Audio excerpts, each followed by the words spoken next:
Bottle of same capacity are 30%, 40%, 25% full of orange juice. हमारे पास 3 bottle है, 3 bottle है, तीनों की कैपेसिटी सेम है, समान धारिता की 3 बॉटल है। सेम कैपेसिटी का क्या मतलब है कि अगर तीनों बॉटल को पूरा भरा जाए तो उनमें बराबर लिक्विड आएगा, बराबर जूस आएगा।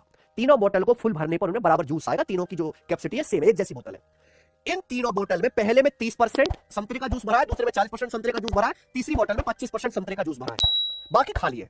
अब क्या बोला है, they are filled up completely by adding apple juice. 30, 40, 25% संतरे का जूस भरा है, बाकी बोतल खाली है। तो बाकी बोतल को एप्पल का जूस डाल के पूरा भर दिया जाता है। बाकी तीनों बोतलों को पूरी तरीके से सेब का जूस डाल के भर दिया जाता है। अब इन तीनों ही बोतल के कंटेंट को, तीनों बोतल को एक बड़े बर्तन में खाली करते हैं। अब बताओ उस बड़े बर्तन में एप्पल जूस का परसेंटेज क्या होगा, इस मिश्रण में एप्पल जूस का परसेंटेज क्या होगा। तो हम 3 बोतल को मिलाकर, ध्यान सुनिएगा, हमारे पास 3 बोतल है, फर्स्ट, सेकंड और थर्ड, 3 बोतल है प्यारे बच्चों। 3 बोतल सेम कैपेसिटी की है, तीनों बोतल की जो कैपेसिटी है वो सेम है, तीनों बोतल की धारिता सेम है। यानी कि अगर मैं इनकी कैपेसिटी की बात करूं, इनके आयतन का बात करूं, 111 होगा। यानी कि तीनों बोतल में जो टोटल मिश्रण आएगा वो 111 के रेशियो में होगा। तीनों बोतल में जो मिश्रण आएगा मेरे दोस्तों वो 111 के रेशियो में होगा कि नहीं, कैपेसिटी सेम है तीनों की। अब इनमें 30, 40, 25% ऑरेंज जूस भरा है, बाकी भर देते हैं एप्पल जूस। अब बताओ तीनों ही बोतल में एप्पल जूस कितने परसेंट भरा जाएगा। देखो हर चीज 100% होती है। अगर पहली बोतल में 100% में से 30% संतरे का जूस है तो बाकी का 70% एप्पल जूस आएगा।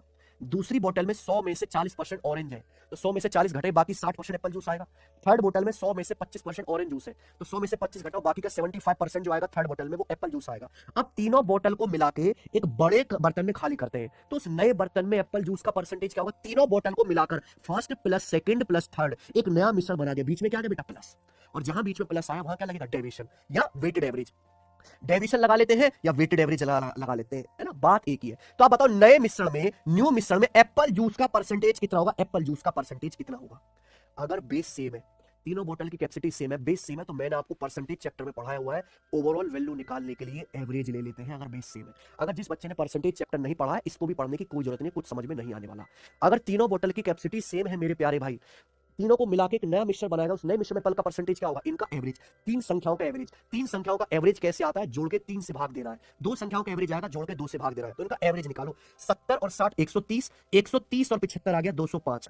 205 बटे 3% किससे जाएगा, 3 से 18 और 2 3 28 68:1/3%। तो जो नए बर्तन में मिश्रण बनेगा उसमें एप्पल जूस का परसेंटेज 68 सही 1/3% होगा और यही आंसर है। कोई कंफ्यूजन नहीं रखना, अच्छे समझना। आगे चलेंगे, थोड़ा स्पीड बढ़ाते हैं। सवाल नंबर 6, 15 लीटर घोल जिसमें 40% एसिड और 60% पानी है, उसमें 25 लीटर ऐसा सॉल्यूशन मिलाया गया जिसमें 60% एसिड और 40% पानी है। फाइनल मिश्रण में पानी का परसेंटेज बताओ।